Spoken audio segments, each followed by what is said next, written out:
어떤 유튜버가 필리핀에서 길을 가다가 애기 엄마에게 모유를 달라고 합니다. 뭔 소리지?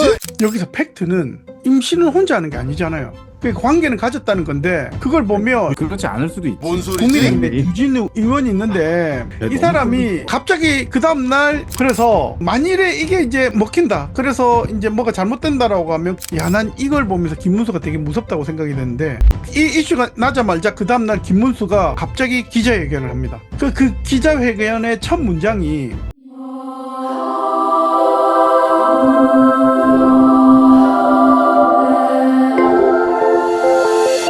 방구석 수다의 룸펜 두 명이 죽지도 않고 또 찾아왔습니다. 안녕하십니까. 룸펜 1 호스트 고피디입니다. 반갑습니다. 반갑습니다. 안녕하세요. 호스트 2 닥터 한입니다. 네, 박사님 좀 더 열심히 해주셔야 돼요. 주간 내피셜이 지금 와 되게 뷰수가 43, 73 와, 이거 뭔가 있어야 되네. 와, 요즘 뭐 정치 풍자나 뭐 정치 유튜버들이 굉장히 많으니까 뭐 재밌으니까 재밌지 뭐. 요즘에 뭐 그게 뭐 개그보다 훨씬 더 재밌으니까. 그러니까 이번 주에도 되게 재밌는 게 몇 가지가 되는데 완전히 빵빵 터지는 일들이 아. 많다 보니까 세상에 와, 어떤 정신 나간 놈들. 그러니까 입이 간질간질하네. 나도 진짜. 자, 아무튼 이제 박사님 하시죠. 네, 야구 좋아합니까? 좋아하죠. 예전에 비해서는 많이 좋아하지 않는 것 같아요. 근데 박사님 그렇습니다. 고향은 저기 하나 쪽 아니세요? 하나면 지금 되게 1등인데. 1등이죠, 하나. 예. 근데 뭐 저는 원래 원년 오비. 그 이상하게 팬이어서, 예. 내 주변에도 한화 팬들은 하나만 좋아하는 게 아니라 오비도 그러니까 두산도 같이 좋아하더라고요. 부산, 예, 맞아요. 보통 이제 이게 연고지 베이스잖아요. 원래 그래서 프로야구 연고가 처음에 오비가 충청도였어요. 그러니까 네, 그러니까 맞아요. 롯데 같은 경우에는 롯데를 좋아하면 롯데. 옆에 NC를 같이 좋아하거나 아니면 삼성을 좋아하고 이런 사람 없거든요. 롯데는 네, 그냥 그치, 오로지 그치. 롯데만 좋아해. 롯데, 그죠? 네. 아마 삼성도 기아도 거의 마찬가지일 텐데 음. 근데 유독 하나 팬들은 두산하고 같이 좋아하는 사람들이 되게 많습니다. 두산 팬들이, 그 두산이 그러면서 이제 수도권으로 올라가서. 요즘에 또 그거 있잖아. 불꽃야구 또 말 많잖아. 그러니까 다- 야 근데 불꽃 야구도 되는 거 보면 야 대단합니다. 원래 최강 뭐 야구에서 장난. 근데 장시환 PD 목소리하고 고 PD랑 비슷한 것 같아. 아 그래요? 고맙습니다. 나 지금 그거 딱 느꼈어. 오, 그래. 뭐지? 왜냐면 부산 사람이니까 걔도 그러니까 그런 것 어투나 같아. 아니면 말투가 비슷하겠지. 근데 그거보다 대단한 게 나오는 출연진의 몇 명 같은 걸 보면 와 진짜 되게 많이 출연료를 주고 유튜브 하나 찍는다는 게 와 정말 대단하다고 생각을 그 하는데 독립 채널 형태로 해서 이제 가는 것 같은데 사실 유튜브를 그게 쉽지 않은 거잖아. 이 영상 매체라는 것은 광고를 얼만큼 끌고 올 수 있느냐의 문제인데 결국은 넷플릭스나 어디랑 독점으로 이렇게 그렇게 갈 수도 있을 것 같아, 맞아. 그래 해야 그래 아니하고 유튜브만으로는 되게 힘들지 않을까. 음. 왜냐하면 그런 통이지 않을까라는 생각이. 야구를 좋아하는 사람으로서 좀 그래 됐으면 좋겠고 제가 이제 사실은 이 야구라는 게 사실 징크스가 많은 경기거든요. 그 보면 불꽃야구 아까 말씀하셨었던 대한민국 야구계에서 제일 어떤 징크스가 많은 사람이 김성근 감독이에요. 맞아. 김성근 감독도 그 사람도 뭐 일단은 엘리베이터 많이 두 개다. 근데 내가 오늘 이 엘리베이터를 타고 내려갔는데 이겼다. 그럼 항상 끝까지 그 이제 롯데도 마찬가지고. 그 롯데는 이 팬들이나 선수들이나 징크스 같은 거 혹시 루틴들 이런 게 되게 많은데 그 중에 하나가 이제 로찌크. 제가 저번에 말씀드렸죠. 롯데가 지면 TV를 끈다. 그러니까 부산 시내에서 야구를 하는데 그러니까 어디 택시를 타든 버스를 타든 전부 야구 채널 틀어져 있고 그 맞아요. 심지어 술 먹으러 가면 부산에 가서 이제 저녁에 술 먹어보면 알 텐데 그 야구 시즌에 술 먹으러 갔는데 그럼 그 가게 안에 TV가 있다. 그럼 여지없이 롯데 네. 야구가 틀어져 있습니다. 그런데 롯데가 지고 있다. 그러면 바로 TV를 끕니다. 사람들이 하나같이 다 꺼요. 근데 만일에 롯데가 이기면 최소 5번 이상의 하이라이트를 돌려봐요. 그래서 거의 5년 만에 롯데 팬들은 하이라이트를 계속 돌려보고 있습니다. 지금 거의 지금 사실 롯데도 성적이 되게 좋잖아. 음. 그래서 사실 저는 뭐 이번에도 뭐 편집을 해야 될 것도 많고 뭐 의뢰받은 것도 있고 좀 그렇긴 한데 오, 예, 그런 좋네요. 와중에도 네? 정말 하이라이트를 계속 돌려보고 있는데 그 와중에 진짜 희귀한 변태 같은 분이 계셔가지고 그것도 이제 중국인도 아니고 이 사람은 한국 사람이에요. 뭐 한국 사람이니까. 한국말이고. 왜냐면 왜 유튜브 같은 데 보면 왜 중국인인데 한국인인 척하면서 한국말 못하고 그래, 뭐 맞아요. 그 사람 네. 되게 많거든. 아, 그래서 이분 그거는 좀, 때문에 야구 하이라이트를 못 볼 지경으로 이분에 대해서 막 정말 있어서는 안 되는 일인데, 지금 우리 상식으로는 그렇지, 사실 그렇지. 저게 아무리, 근데 저게 돈벌이인가? 라는 생각밖에 안 드니까, 사실 그게, 우리가 알고 있는 윤리적인 거라든지, 음, 이런 음. 어떤 도덕적인 부분 안에서 저게 가능한 건가? 라는 생각이 음. 조금 많이 드는데, 조금 안 되지. 안타까웠어. 하면 안 되지. 그러니까 이제 그 얘기를 하려고 하는데 I want your milk. 온갖 종류의 먹방을 봤어도 이건 도를 넘었습니다. I want your milk. 어떤 유튜버가 필리핀에서 길을 가다가 애기 엄마에게 모유를 달라고 합니다. 이런 거 해도 돼? 그리고는 마셔버리는데 와 진짜 내가 다 부끄럽다. 댓글을 살펴보니 왜 저러고 사냐, 나라 망치는 이것들이 도매로 하네, 역겹다 진짜, 나라 망신, 할 게 없어서 이런 걸 하냐. 분명한 건 이 사람이 중국 사람은 아닙니다. 한국 사람입니다. 내가 다 부끄럽다. 야, 정말 다들 열심히들 산다. 정말 열심히들 살아.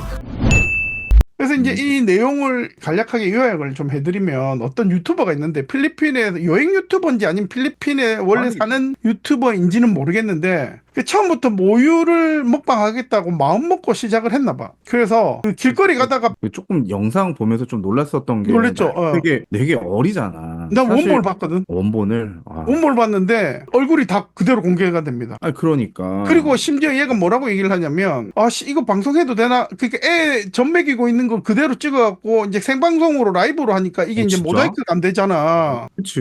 그 지가 알고 있다라는 거야. 이게 뭐가 문제가 있다라는 거. 그래서 이게 뭐냐면 길거리에 지나가다가 처음부터 모유를 한번 먹어보자 그렇게 정했나 봐. 그래서 이제 지나가는데 길거리에서 필리핀이니까 뭐 그치. 나라 비하는 건 아니지만 애기한테 모유를 먹이는 엄마를 발견을 해요. 우연히.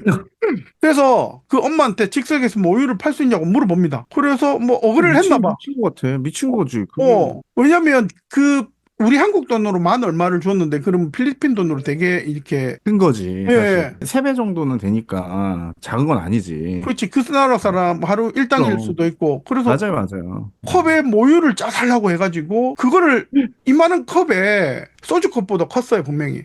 거기에 모유를 받아가지고 TV 뭐 어디 뉴스나 이런 데서는 신선하다라고 말했다는데 제가 본 영상에서는 야 비리다 하고 구역질을 합니다. 아씨, 짜증났다. 그러니까 이게 생각만 해도 더럽잖아. 이걸 보면서 이제 사실 나는 뭐라고 생각을 했냐면 유튜브의 선이 넘지 말아야 할 선이 어디까지인가 그런 생각을 좀 했어. 이게 또 사실 한국인이고, 사실, 이게 필리핀에서 그러니까, 이게 어떻게 보게 되면 좀 국제적인 망신이 아닌가라는 생각이 너무나 들어서, 완전 망신이 오늘- 국제적인 망신이고. 고 PD가 그거 알려줘가지고, 뭐, 못 나야, 봤죠? 어차피 뭐, 못 봤죠? 몰랐죠? 그러니까 그런 거에 별로 관심이 없기 때문에, 그런데, 근데 이제 뉴스에서 뭐 다루는 거 보고 봤지.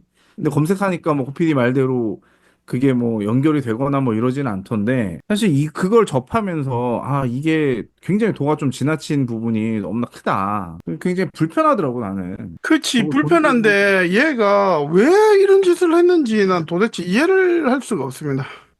저런 걸 궁금해하는 사람이 있을까라는 생각이 나는 좀 들었어. 그런데 일단 이슈가 되니까. 그러니까 저도 이제 같은 남자로서 참 더럽다는 생각을 했는데, 근데 우리 생각해보면 아까 얘기했듯이 어렸을 때 그 버스를 타면 버스에서 애가 울면 요즘에는 이제 분유를 타서 바로 이제 먹여주는데 그때 당시만 해도 모유 수유를 하는 버스 안에서 그런 사람들이 종종 있었어요. 그러면 여자들이 빙 둘러가지고 뭐 가림막을 쳐준다라든지 뭐 그랬었거든요. 그럼 이제 모습을 보면서 야, 난 그냥 이제 그 행위 자체가 되게 아름답고 훈훈하다. 그런 멋있는 생각, 그러니까 그런 멋있다, 훈훈하다 그런 생각을 좀 했는데 와, 그 사람에 따라서는 그 모습을 보고 모유를 먹고 싶다는 생각을 하는 사람이 진짜 있대요. 그러니까 내가 아는 전문가, 모유 수유 전문가한테 내가 문의를 해봤는데 그런데 그런 변태들이 실제로 존재하고 있다면 있다. 그러니까 변태가 되게 많은 종류들이 있는 거예요. 근데 뭐 사람은 굉장히 좀 다양하니까. 물론 이제 상상은 할 수 있겠지. 그런데 이거를 상상도 나는, 진짜 난 얘가, 이게 어떤 생각으로 이렇게, 이런 행동들을 그걸- 했는지 모르겠는데. 그거를 먹는다라고 하는 것도 참 옛날에 내가 어디서 들은 이야기인데요. 그러니까 우리나라가 일제시대 때인가, 그러니까 아빠가 감옥에 투옥이 돼가지고 마침 딸이 아기를 갓 낳아서. 출산한 임산부였는데 아기 엄마였는데 아빠가 굶고 있는 걸 보고 철창 사이로 그러니까 자기 젖을 딸의 젖을 아빠한테 먹였다는 그런 얘기는 내가 한번 들어봤어. 그거는 사실 더러운 게 아니라 책임심이지, 진짜 아버지 책임심. 생명을 살리는 그런 거니까 굶어 죽을 수는 없으니까. 없으니까 음. 먹을 게 없으니까 그 상황에서. 그래서 그렇게 이게 하시지만 진짜 그거는- 나도 유튜브 하는 사람으로서 사실 어그로도 적당히 적당한 수준에서 끄는 그런 유튜버가 돼야 되겠다라는 그런 생각을 했습니다. 그러니까 우리가 윤리적인 부분은 좀 생각을 하자라고 하는 거야. 윤리적인 선에서. 자, 다음 기사는 음. 제가 생각지도 못했는데 그러니까 그 정치 기사가 많은 와중에 이게 갑자기 떴는데 나는 손흥민에 대한 기사입니다. 아니 다음 주인가 사실 유로파 결승전 있어서 메뉴하고 뭐 하는 거죠. 미디어에서 사실 이거 뭐 교련장 정하려고 하는 게 아닐까? 뭐 이런 그러니까 그냥 딱 접했을 때 그런 생각도 들었어. 저게 사실 어떤 형태가 됐든 멘탈에 영향을 주기 때문에 근데 손흥민이 갑자기 고소를 했잖아. 그러니까 기사가 안 나오다가 갑자기 고소했습니다. 이 기사가 떴단 말이야. 그 손흥민의 어떤 결단이나 화가 느껴지더라고요. 그러니까 얼마나 집요하게 했으면. 그래서 이제 토트넘의 손흥민이 경찰에 고소장을 제출했는데 이거면서 이제 사람들한테 이제 갑자기 알려지기 시작했죠. 그래서 20대 여성이 임신을 빌미로 1억가량의 금품을 요구를 했다고 하는데 그러면 여기서 팩트는 임신을 혼자 하는 게 아니잖아요. 그 관계는 가졌다는 건데 그걸 보면 조심해야지. 그렇지 않을 수도 있지. 뭔 소리지? 왜 관계를 가졌으니까 적어도 그 협박을 하려면 사실 어떻게 보게 되면 그렇게 상상해서 그렇게 했을 수도 있어. 뭔 개소리야! 적어도 어딘가에서 만나가지고 하룻밤 보냈으니까 포인트 이런 있는 얘기. 컨택은 됐다. 그렇지, PD 그렇지. 입장에서. 아니 이건 누가 봐도 컨택이 됐으니까 그러니까 아무런 연관도 없고 만나지도 않고 잠도 안 잤는데 어떻게 1억 금품을 요구하냐고 임신을 했다고 우길 수가 있냐고 이건 말이 안 되는 거지. 적어도 같은 방에서 술 먹고 뭐 잤거나 아무튼 그런데 내가 하고 싶은 말은 이 상황을 보면서 야 박지성이 얼마나 대단했던 사람인지를 다시 한번 생각을 하게 됐어요. 사실 이제 근래 축구 선수 중에 이런 문제가 생긴 선수들이 몇 명 있잖아요. 황의조 같은 경우에도 황의조. 사생활 문제 때문에 뭐 국대에서 추방당하고 특히 이제 황의조는 뭐 형수랑 엮여져 있는 그런 사건 때문에 좀 더 어떻게 보면 진짜 치명적인 거지 사실. 어차피 그게 다 집안에서 자기 일을 다 봐줬었던 사람들이고 근데 그 안에 금전적인 게 다 깔려 있다라고 하는 게 그러니까 사람의 욕심이라고 하는 게 금전뿐만이 아니라 없는 거야. 치정도 다 있는 거지. 치정이 있으니까 이제 금전이 우리가 사실로 놓고 따지게 되면 여러 가지가 복합적인데 그 중에 뭐가 있냐 금전적인 게 있는 거고 있지. 그 모든 게 안에 금전이 돈이지. 그러니까 그 안에 신뢰라고 하는 게 음. 사실 어느 순간에 이 금이 갔기 때문에 그 신뢰라고 하는 건 사실 이런 거잖아. 이타적인 거잖아. 아무튼 이제 우리나라 축구 수준이 점점 떨어지잖아요. 우리나라 뭐 세계대회 나가면 되게 이겨야 되는데도 비긴다라든지 심지어 지는 경우도 있고.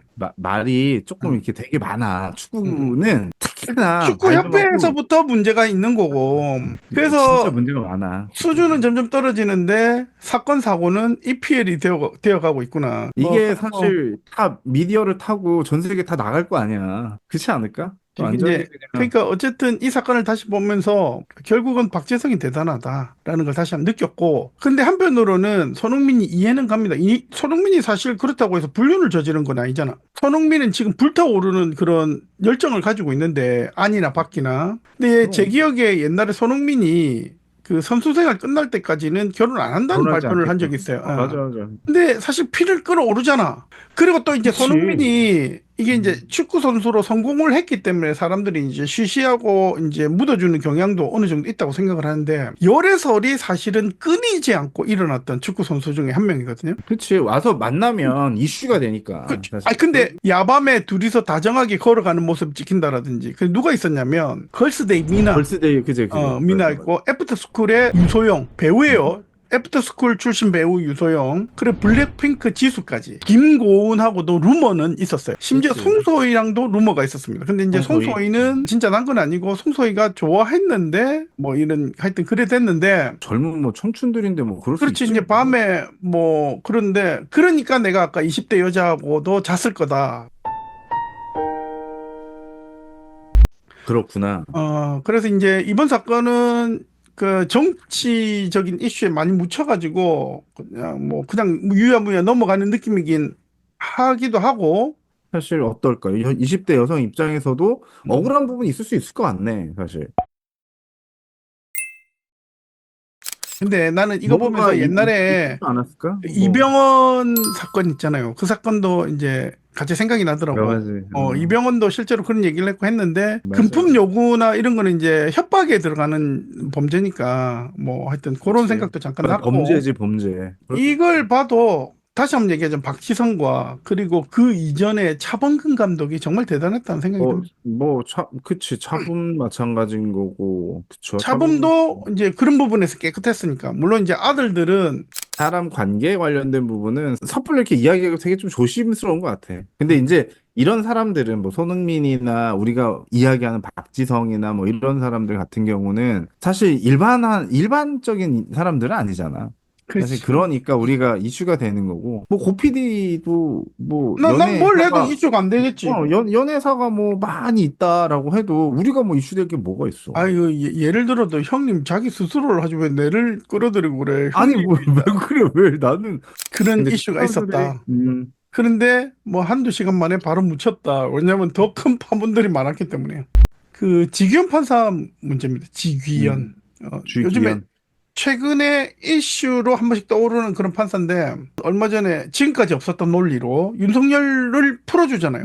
풀어줬잖아. 그러니까 재판 중에 풀어줬어요. 근데 이게 우리나라 헌정사상 처음 있었던 일인데 날짜가 아니라 시간 계산법대로 풀어준 거라고 이제 그 사람이 얘기를 하면서 풀어줬는데 그리고는 이 사람이 계속 이제 윤석열을 내란죄 명목으로 형사재판을 하고 있는 사람인데 판사인데 이슈가 몇 번 됐었어요. 처음에 이제 오픈을 안 했고 그리고 또 이제 윤석열을 뭐 지하로 이제 들어오게 한다라든지 이게 들어오게 뭐냐면 하고. 이제 그 포토라인에 서지 않아도 되게 그리고 이제 계정만 그러니까 심판을 시작하는 것만 이제 오픈을 하고 나머지는 비공개로 해가지고 일각에서는 그런 말이 있더라고요. 그러고 그러면서 자연스럽게 이슈를 묻힌다. 왜냐하면 나오는 소식들이 없으니까 이슈가 될 수 있는 게 없잖아요. 그냥 그러니까 내란죄 재판을 한다. 지귀현이가 한다. 뭐 이런 것들만 이렇게 이야기가 한 번씩 나오고 있는데 여기까지가 그냥 팩트입니다. 그랬는데 그 지귀현 판사가 이제 썰이 들어갑니다. 룸사롱을 좋아한다고 합니다. 근데 이게 아니, 제목이 한두 건이 아니에요. 그나물이 그 밥 아니야? 그 계보잖아. 사실. 그렇지. 유튜브가 난리가 났습니다. 지귀현 검색만 하면 지귀현의 어떤 룸살롱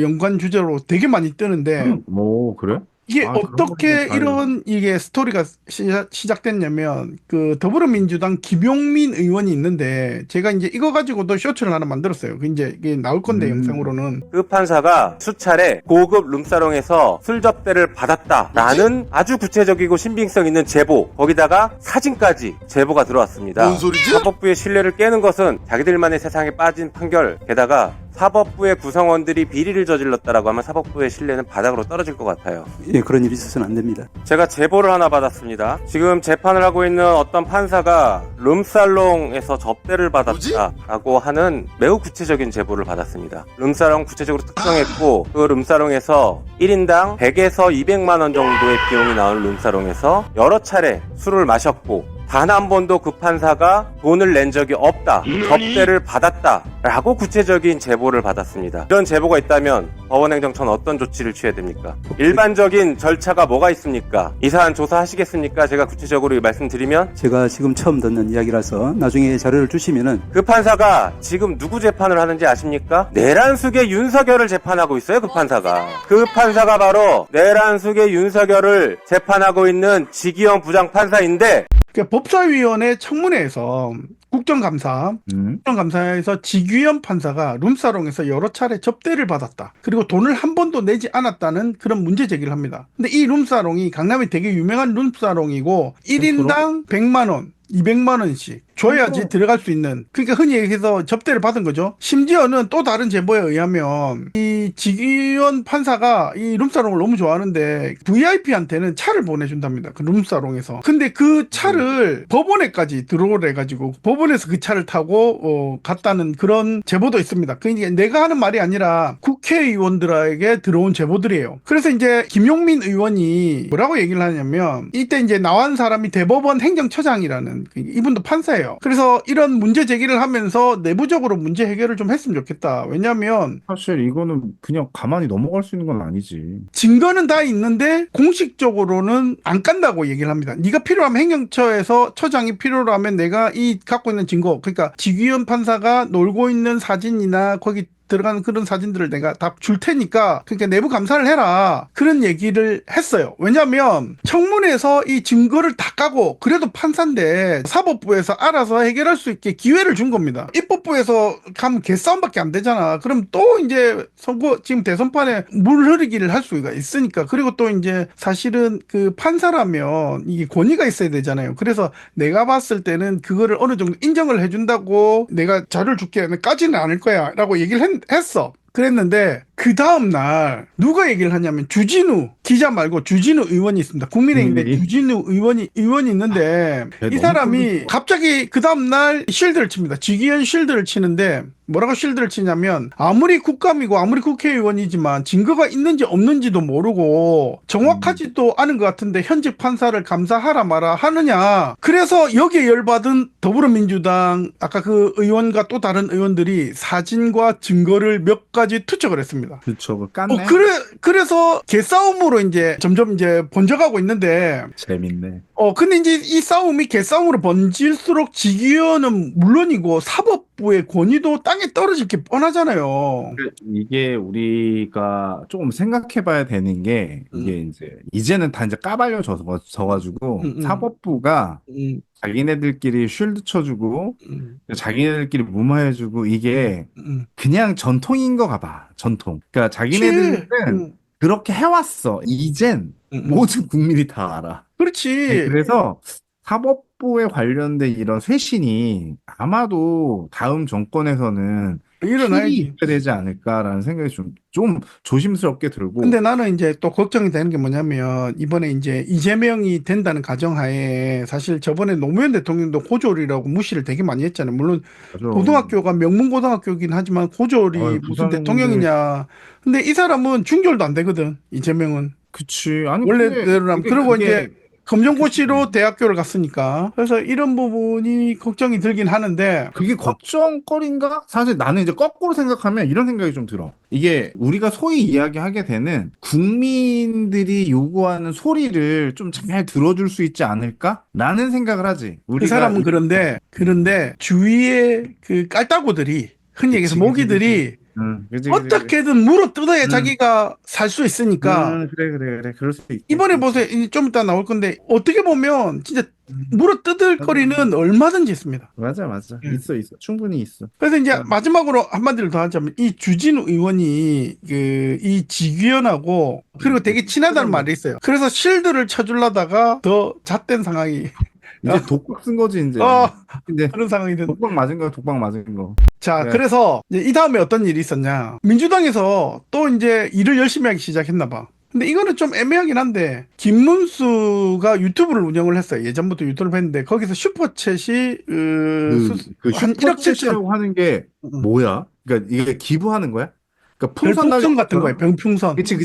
별풍선이지? 라이브를 하면 슈퍼챗을 쏠 수가 있습니다. 그러면 이제 1,000원을 하면 7대3으로 나눈다라든지 이제 유튜버들 그런 게 있는데, 난 라이브를 안 해봐서 잘 모르겠는데, 그 수수료가 계산을 해봤더니 1억 7,500만 원이 되는데, 이게 정치자금법 위반이다.